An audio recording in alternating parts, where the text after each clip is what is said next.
يا أيها الناس قد جاءتكم موعظة من ربكم وشفاء لما في الصدور وهدى ورحمة للمؤمنين قل بفضل الله وبرحمته فبذلك فليفرحوا هو خير مما يجمعون. نحمده ونصلي على رسوله الكريم اما بعد فاعوذ بالله السميع العليم من الشيطان الرجيم بسم الله الرحمن الرحيم رب اشرح لي صدري ويسر لي امري واحلل عقدة من لساني يفقهوا قولي رب يسر ولا تعسر وتمم بالخير. سورہ کہف کی آیت نمبر 83 سے 97 تک آج ہم پڑھیں گے. بسم اللہ الرحمن الرحیم.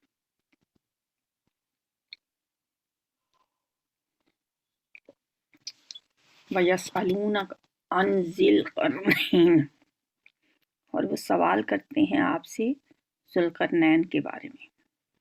قل، آپ کہہ دیجئے، سَأَتْلُو، ان قریب میں پڑھ کر سناؤں گا، علیکم، تم پر، منہ، اس سے، ذکرن، کچھ ذکر. ذوالقرنین کے بارے میں مشرکین کا تیسرا سوال ہے جو یہودیوں کے کہنے پر انہوں نے نبی صلی اللہ علیہ وسلم سے کیا تھا. ذوالقرنین کون تھا؟ اس کا کیا مطلب ہے؟ ذوالقرنین کے لفظی معنی ہے دو سینگوں والا. یہ نام اس لیے پڑا کہ واقعی اس کے سر پہ دو سینگ تھے، یا اس لیے کہ اس نے مشرق و مغرب دنیا کے دونوں کناروں پر پہنچ کر سورج کی شعاع کا مشاہدہ کیا. بعض کہتے ہیں کہ اس کے سر پر بالوں کی دو لٹیں تھیں. قرن بالوں کی لٹ کو بھی کہتے ہیں، یعنی دو لٹوں یا دو مینڈیوں یا دو زلفوں والا. قدیم مفسرین نے اسکندر اعظم کو ذوالقرنین قرار دیا ہے، جس کی فتوحات کا دائرہ مشرق و مغرب تک پھیلا ہوا تھا.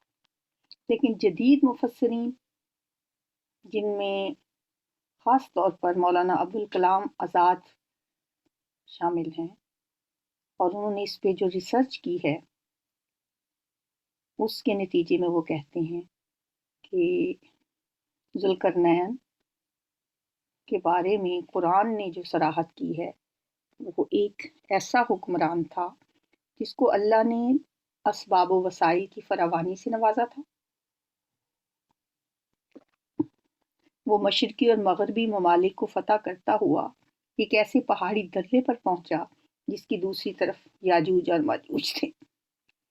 اس نے وہاں یاجوج اور ماجوج کا راستہ بند کرنے کے لیے ایک بہت ہی محکم بند تعمیر کیا.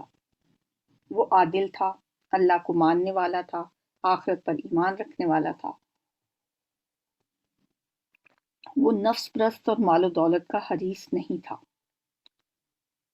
مولانا مرحوم فرماتے ہیں کہ ان خصوصیات کا حامل صرف اور صرف فارس کا وہ عظیم حکمران ہے جسے یونانی سائرس اور عبرانی جو ہیں کیخورس کے نام سے پکارتے ہیں. اس کا دور حکمرانی جو ہے وہ 539 قبل مسیح ہے.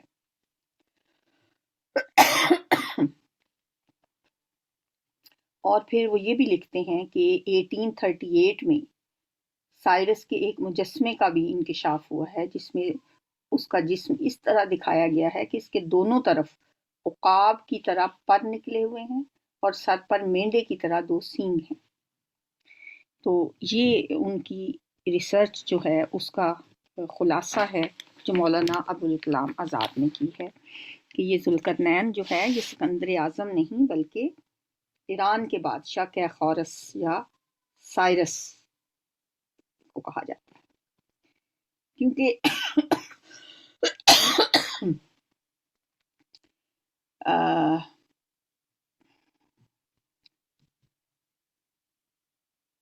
کیونکہ وہ کہتے ہیں کہ ایک جو کھدائی ہوئی تھی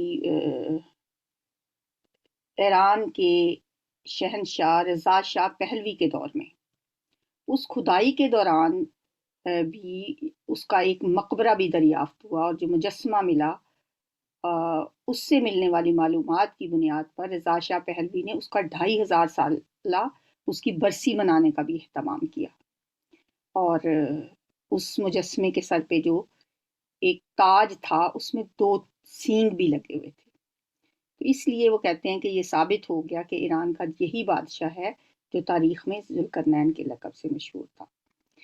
ذوالقرنین کی فتوحات کے سلسلے میں 3 مہمات کا ذکر تاریخ میں بھی ہمیں ملتا ہے۔ ان مہمات میں ایران سے مغرب میں بحیرہ روم تک پورے علاقے کی تسخیر، مشرق میں بلوچستان اور مکران تک لشکر کشی، اور شمال میں کیسپین سی اور بلیک سی کے درمیانی پہاڑی علاقے کی فتوحات شامل ہیں۔ ذوالقرنین کا یہ جو فتوحات کا سلسلہ ہے، اس کے بارے میں اب ہم قرآن میں پڑھتے ہیں، اور وہ آپ سے پوچھتے ہیں ذوالقرنین کے بارے میں، تو آپ کہتے ہیں کہ عنقریب میں پڑھ کر سناؤں گا تم پر اس سے کچھ ذکر۔ انا مکننا لہو، بے شک ہم نے اقتدار دیا اس کو، فی الارض زمین میں، وآتیناہ اور ہم نے دیا اسے، من کل شیء سببا ہر قسم کی چیز سے کچھ ساز و سامان۔ سبب ان کے اصلی معنی ہوتے ہیں رسی کے، اور اس کا اطلاق ایسے وسیلے پر ہوتا ہے جو حصول مقصد کے لیے استعمال کیا جاتا ہے۔ تو اس طرح سبباً کے معنی ہے ہم نے اسے ایسے ساز و سامان اور وسائل مہیا کیے جن سے کام لے کر اس نے فتوحات حاصل کی اور دشمنوں کا غرور خاک میں ملا دیا۔ حتیٰ یہاں تک کہ اذا بالغا جب وہ پہنچا، مغرب الشمسی سورج کے غروب ہونے کی جگہ، وجدہا اس نے پایا اسے، تغرب کہ وہ غروب ہو رہا ہے، فی عین حامیۃ ایک سیاہ کیچڑ والے چشمے میں۔ عین سے مراد ہے چشمہ، اور حامیۃ کیچڑ، کیچڑ والا چشمہ، دلدل۔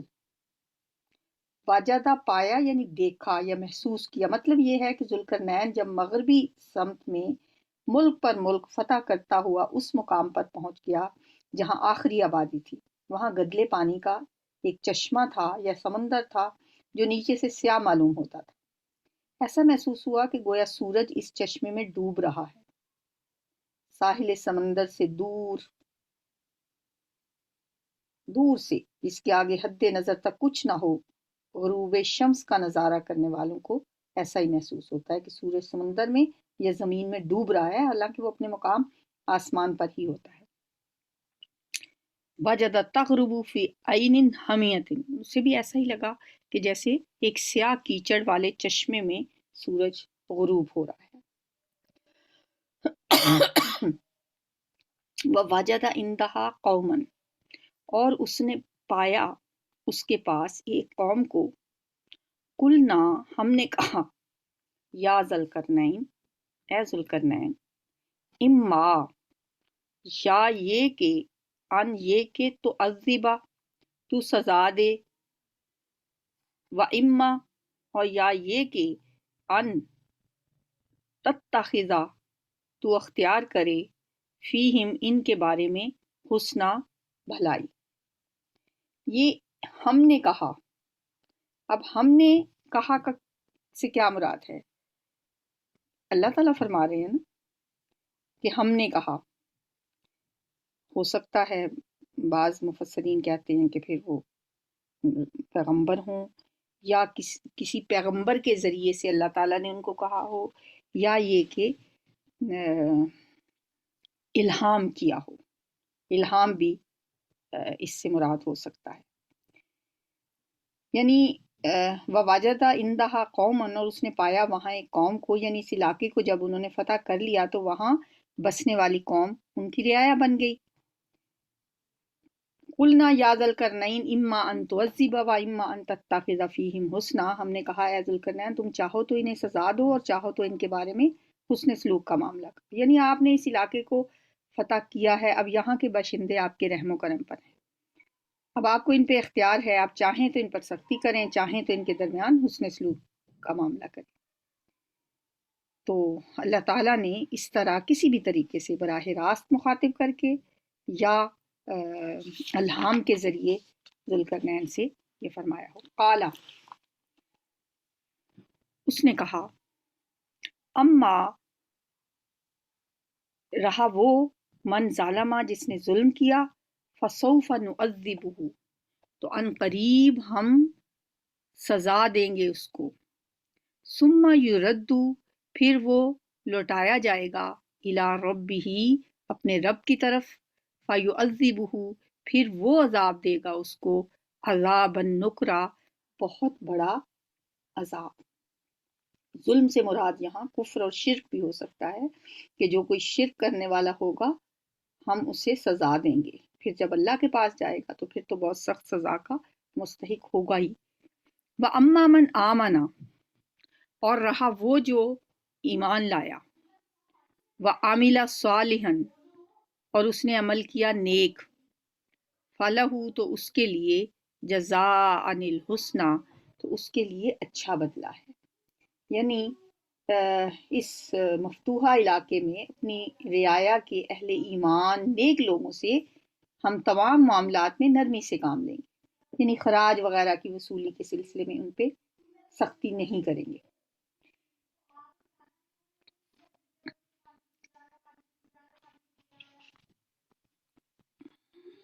وَأَمَّا مَنْ آمَنَ وَعَمِلَ صَالِحًا فَلَهُ جَزَاءً الْحُسْنَى وَسَنَقُولُ لَهُ، اور ان قریب ہم کہیں گے یا ہم حکم دیں گے، من امرنا، اپنے کام میں، یسرا، آسانی کا، یعنی ہم اس کے معاملات میں آسانی کریں گے۔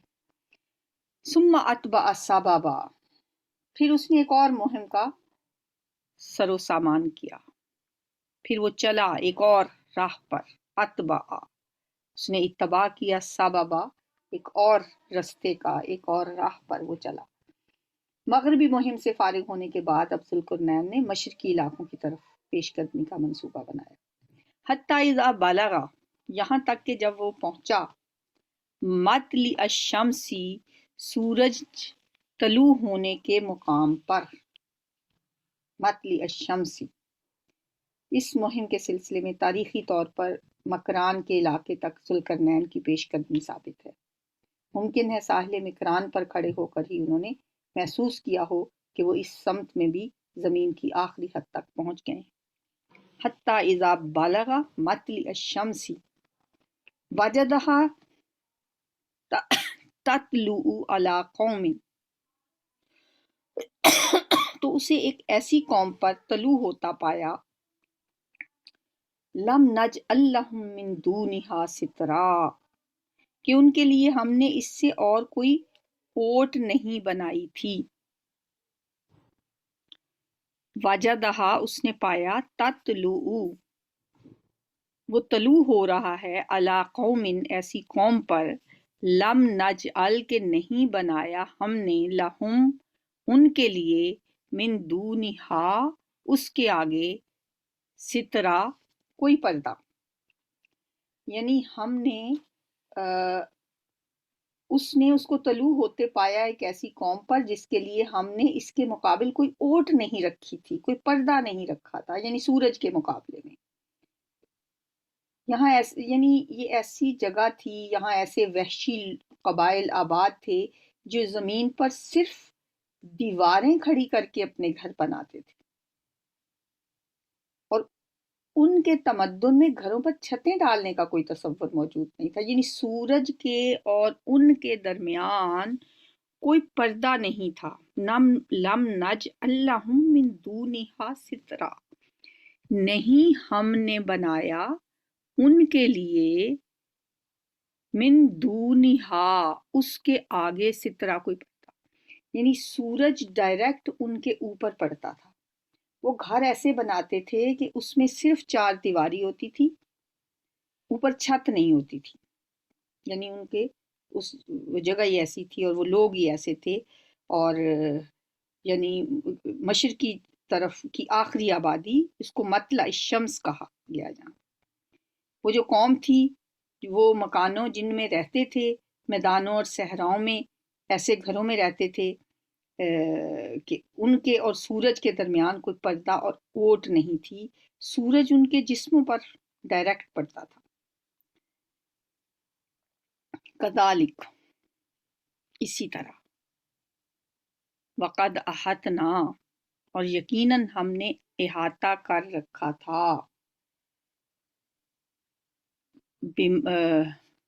بما لدیہ اس کا جو اس کے پاس تھا، خبرا علم کے اعتبار سے، کذالک اسی طرح، یعنی ایسا ہی ہوا، یعنی یہاں پہ بھی ایسا ہی معاملہ ہوا جیسا پہلی مہم کے سلسلے میں ہوا تھا کہ اللہ نے انہیں مکمل فتح عطا فرمائی، اور وہاں کے جو لوگ تھے انہوں نے اس کے معاملے میں نرمی یا سختی کرنے کا اللہ نے انہیں پورا پورا اختیار دیا۔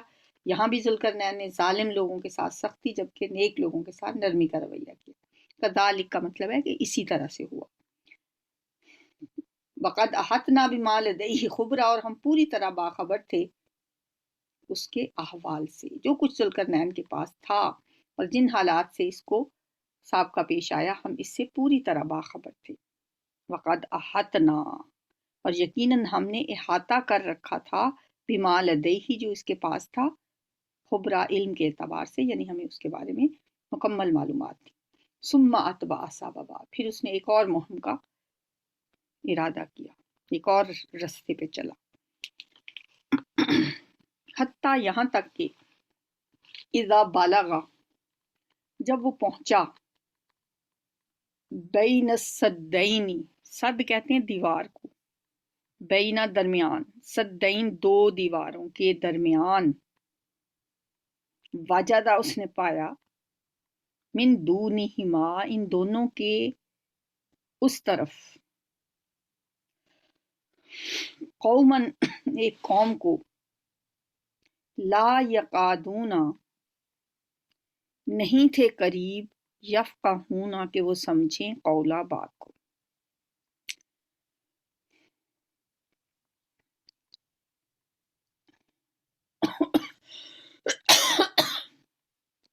واجدہ من دونہما قوما، اس نے پایا ان دونوں کے آگے، ان دونوں کے اس طرف، قومن ایک قوم کو، لا یقادون نہ تھے قریب کی، یفقہون قولا کہ وہ بات سمجھ سکتے۔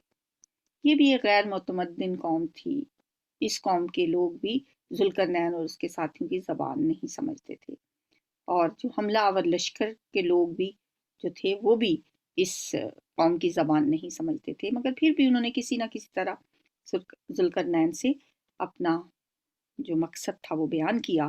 قالو انہوں نے کہا، یا ذوالقرنین اے ذوالقرنین، انا یاجوجا بے شک یاجوج و ماجوجا اور ماجوج، مفسدون فی الارض فساد کرنے والے ہیں زمین میں۔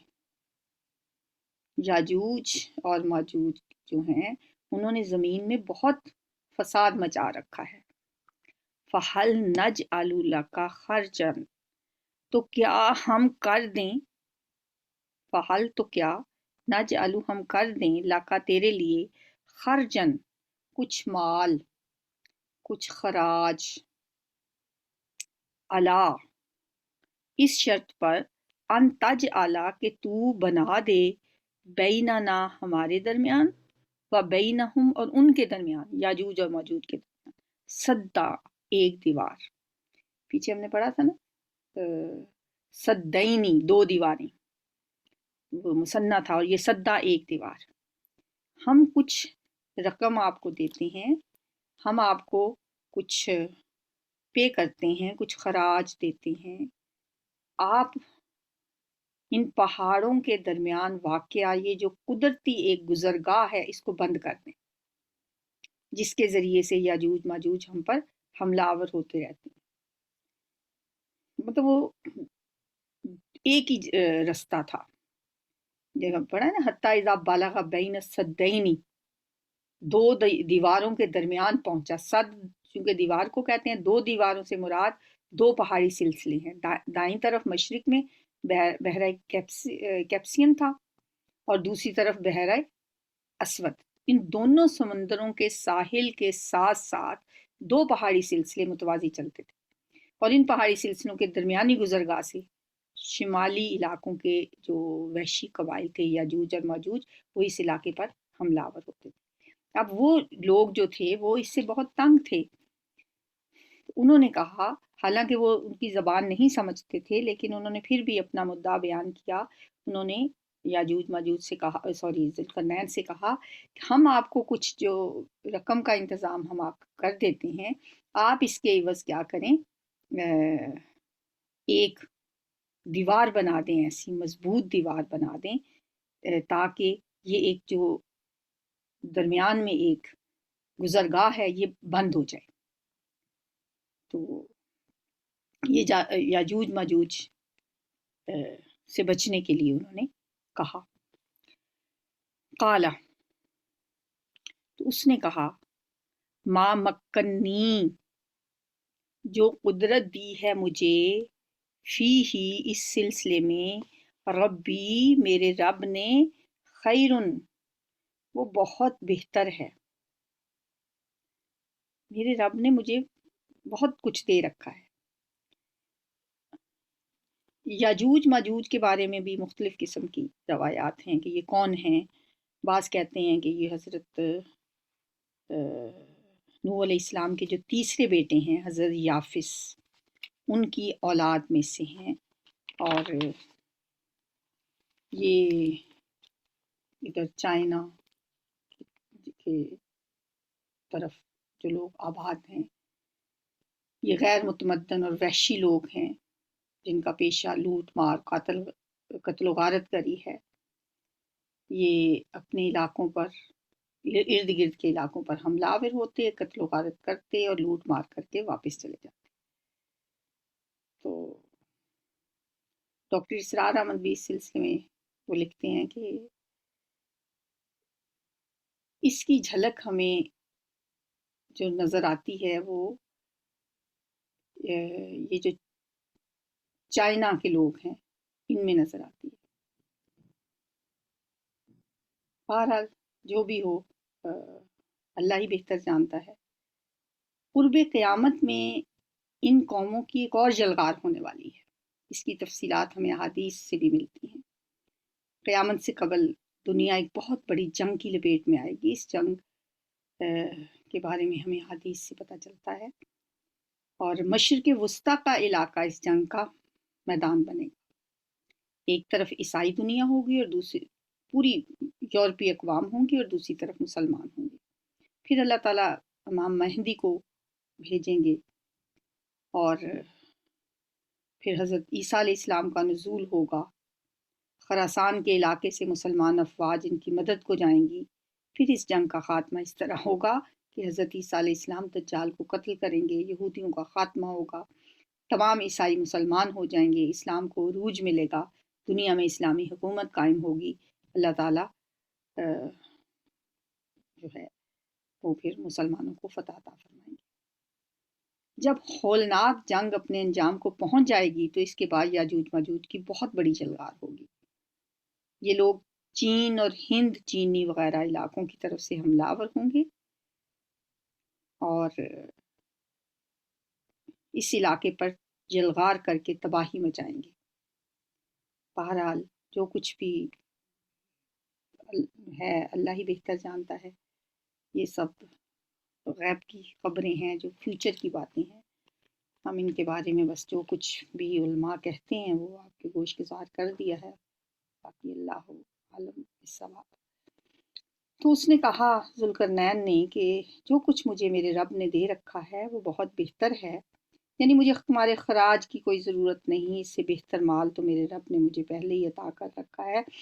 ہاں، تمہارے اس مسئلے کو میں حل کر لیتا ہوں، اس سے پتہ چلتا ہے کہ وہ کس قسم کا کردار تھا اس کا. کہنے لگا فَعِینُونِی، فَعِینُونِی، تم میری مدد کرو. اعانت کا لفظ ہوتا ہے نا مدد، بس تم میری مدد کرو بقوت، قوت کے ساتھ، یعنی محنت کے ذریعے.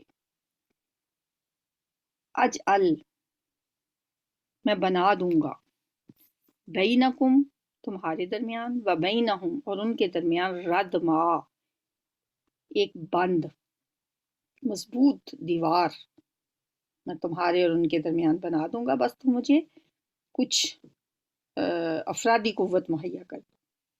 مادی اسباب و وسائل وہ تو میرے پاس ہیں، آپ کی محنت، مشقت اور افرادی قوت کی ضرورت ہے. آتونی، لا دو مجھے، زبر الحدید، لوہے کے بڑے بڑے تختے. حدید لوہے کو کہتے ہیں. حتیٰ یہاں تک کہ اذا، جب، ساوا، اس نے برابر کر دیا، بین الصدفین، دو پہاڑوں کے درمیان. اب دو پہاڑوں کے درمیان جو جگہ تھی وہاں پہ اس نے لوہے کے بڑے بڑے تختے ساتھ ساتھ لگا کے اس جگہ کو برابر کر دیا جو خلا تھا بیچ میں.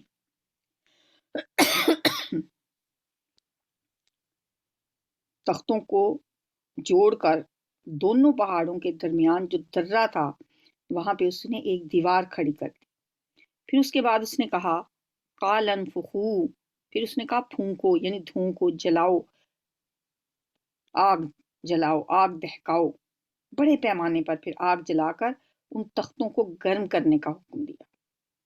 اب سوچیں ذرا کہ یہ دو پہاڑ ہیں، بیچ میں جگہ خالی ہے، اس خالی جگہ پہ اس نے بڑے بڑے لوہے کے تختے جوڑ کر دونوں پہاڑوں کے درمیان جو جگہ ہے وہاں پہ اس نے وہ تختے جوڑ کے اس جگہ کو اس طرح کہ اس کو پر کر دیا. پھر آگ جلائی اور ان تختوں کو گرم کرنے کا حکم دیا. حتیٰ اذا جعلہ نارا، یہاں تک کہ جب اس نے بنا دیا اسے آگ. اب جب نیچے سے آگ جلائی گئی، وہ جو تختے جوڑے ہوئے تھے وہ سارے کے سارے گرم ہو گئے. قالا، اس نے کہا آتونی، لاؤ میرے پاس، افرغ، میں ڈال دوں. افرغ ہوتا ہے ربنا افرغ علینا، اے ہمارے رب ہم پہ ڈال دے، انڈیل دے، تو انڈیلنا، میں انڈیل دوں علیہ، اس پر، قطرا، پگھلا ہوا تانبا. اب وہ بیچ میں جو خلا تھا، جو جگہ تھی، لوہے کے تختے لگائے ہوئے ہیں، اب ان کے درمیان جو جگہ خالی ہے وہاں پگھلا ہوا تانبا انڈیل دوں میں. فَمَسْتَطَاعُوا، پھر نہ تو انہوں نے استطاعت رکھی، ان یظہروہ، کہ وہ چڑھ سکیں اس پر، وَمَسْتَطَاعُوا لَہُ نَقْبًا، اور نہ انہوں نے استطاعت رکھی لہو، اس پر، نقبہ، نقب لگانے کی. یعنی یہ جو اتنی مضبوط دیوار بن گئی لوہے کے تختوں کے درمیان میں، تانبا پگھلا کے ڈالا گیا تو وہ ایک ایسی مضبوط دیوار کھڑی ہو گئی کہ پھر اس کو نہ تو کوئی نقب لگا سکتا تھا اور نہ ہی کوئی اسے عبور کر سکتا تھا، اور نہ ہی پھر اس کے بعد ان میں یہ جرت ہوئی، نہ ان کے اندر اتنی استطاعت ہوئی کہ وہ اس کو عبور کر سکیں یا اس پہ نقب لگا سکیں. اس طرح ذوالقرنین نے لوہے کے تختوں اور پگھلے ہوئے تانبے کے ذریعے سے ایک انتہائی مضبوط دیوار بنا کر ان لوگوں کو یاجوج ماجوج کے حملوں سے محفوظ کر دیا.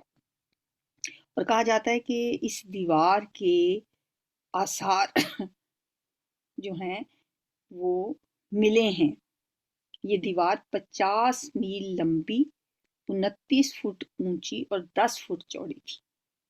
آج سے سینکڑوں سال پہلے لوہے اور تانبے کی اتنی بڑی دیوار تعمیر کرنا یقیناً ایک بہت بڑا کارنامہ تھا. بہرحال اب یاجوج ماجوج اس کے اوپر نہ چڑھ سکیں گے اور نہ ہی اس میں نقب لگا سکیں گے۔ اور اتنا بڑا کارنامہ سر انجام دینے کے بعد بھی ذوالقرنین کوئی اس پہ فخر نہیں کرتے، بلکہ وہ یہی کہتے ہیں کہ اس میں میرا کوئی کمال نہیں، یہ میرے اللہ کی مہربانی ہے، یہ اس کی رحمت ہے جس کی وجہ سے ایسا ممکن ہوا۔